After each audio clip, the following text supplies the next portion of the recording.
Battle of Thermopylae represents mainly one thing out of many to me. It represents bravery. The bravery of good men who were strong enough to fight for their country, their family, and their rights.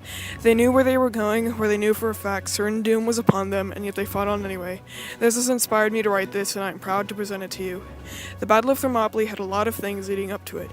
It was one of the first battles in the Greco-Persian War. The history of the battle began about 30 to 50 years before it actually took place.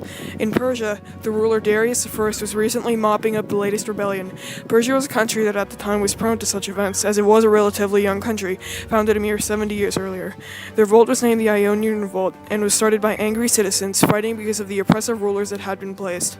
Like most revolts Persia had, it was easily crushed. When it was over, Darius was still in a rage. He demanded that all of the people involved die, and was going out of his way to make sure of it. When he found out that some of the insurgents had fled to Greece, he sent an army to get them. Darius then made a rather strange decision. While he was there, he decided to invade Greece. At first, he didn't start with any sort of violent conflict. He started with a simple threat.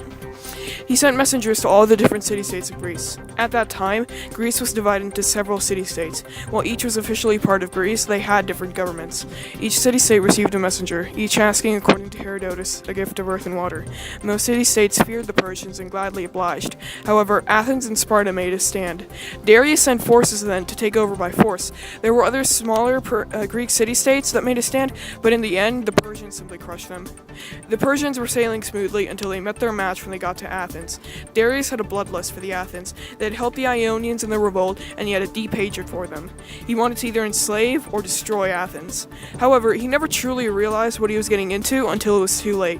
The Persian cavalry was a destructive force of their army, and the Greeks knew it.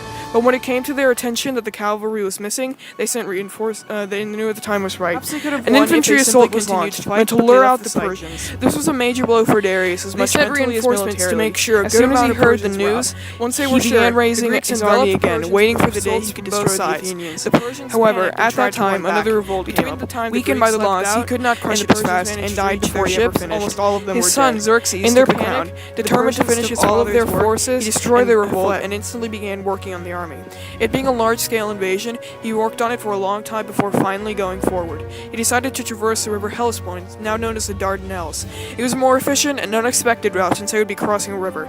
It is reported that to go through, he dug a trench, but while doing so, the river flooded it, so he had his men whip the river.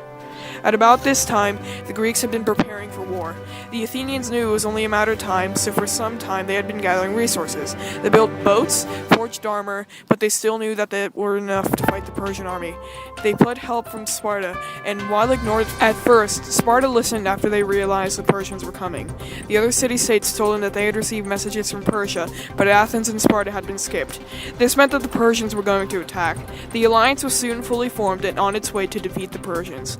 The first meeting consisted on ideas on how to fight the Persians, and they spent most of them arguing about what to do. Mostly they were pitching ideas on how to stop them, though their problems were solved when they were tipped off to stop them at Thermopylae, since the Persians would have to go there. Since they were the more war-based country, the Spartans were the ones chosen to go. However, during that time, Spartans were in the middle of a religious holiday that did not allow military activity. Also, the Olympics were being held, so it was highly sacrilegious to go. However, seeing the importance, the Spartan leaders chose to make an exception and sent a small party forward led by one of the ruling kings, Leonidas I. The party was meant to either hold the line until reinforcements line, or to hold the line as long as they could before they were killed. The group that left consisted of a few thousand basic soldiers and 300 Spartans. The Greeks arrived at the pass, fortunately before the Persians. They barricaded the fort, holding it down. This was the best use of their positions, since they were heavily outnumbered by the Persians, and they were based off more defense and counter rather than assault. They waited, and eventually they were faced with the oncoming Persian horde. The Persians attacked with a massive infantry assault. They sent in a supposed 10,000 men at the Greeks, hoping for a quick and easy defeat. But they were soon to be disappointed. Greeks formed a wall of shield with their spears sticking out, like a sort of porcupine defense, contrary to what Zack Snyder would have you believe. The Spartan shields were really the key to their success. The thick bronze padding along with the leather shock absorbers really made their shields an amazing defense system. The first wave of Persians was massacred, with only a few Greeks dead. Xerxes, wanting to get them over with, sent in the best corps of Persians, the Immortals. Apparently, the Immortals were a corps of highly trained men. the best in the Persian army. One of their most famous attributes was the fact that they always had 10,000 men with them. The fact that the initial wave had 10,000 is pure coincidence. The Greeks used their original strategy, achieving the same results, but then changing to the tactic of simply appearing to run away, and then turning around and impaling them.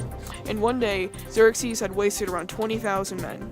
On the second day, the Persians fared no better. Xerxes sent in another wave, only to achieve the same result. However, that day, a Greek named Ephialtes came to Xerxes' camp, claiming to have information concerning the Greeks. For a price, Ephialtes betrayed Greece and told him how to defeat the Greeks. There was one way to defeat the Spartans, and that was to flank them.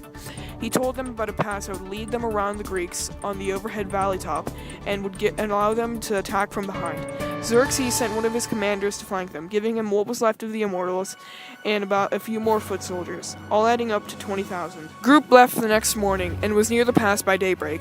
The only resistance they met was a small group of Greeks that tried to fight but were decimated by a quick round of arrows. Apparently, Leonidas knew about the pass. Unhindered, the Persians continued on to flank the Greeks. The Greeks got wind of the coming Persians and met to decide what to do. There was some debate as to why he did it, but Leonidas refused to leave, though there were others that left, some by orders, others on their own. The remaining Greeks simply chose to stay. Not soon after, the Persians arrived. The Greeks fought with all that they had. They used every weapon they had and used every ounce of their bodies to fight. But in the end, they were all killed. The Persians simply overwhelmed them. Leonidas died in the middle of the fight, taken down by one of the volleys of arrows. His body was then warred over by both sides, each vying for it. The Greeks got it, but it was in vain, as the Persians soon defeated them. Some of the Spartans tried to surrender, but were simply captured and executed by the archers. Thousands of remaining arrowheads were buried in the ground near the area. The Persians then continued on their march, stomping over all the Greek bodies. They marched on Greece, confident in their success, but in the end, the Spartan sacrifice was not in vain. The Greeks fought a long and hard fight, and they finally drove the Persians back. The Greeks fought well. It is predicted that if they had fought for just a little longer, the Persians would have had to leave for lack of food and water. In those 2 days, they fought and died because they wanted their freedom. They chose death over slavery and are still remembered to this day.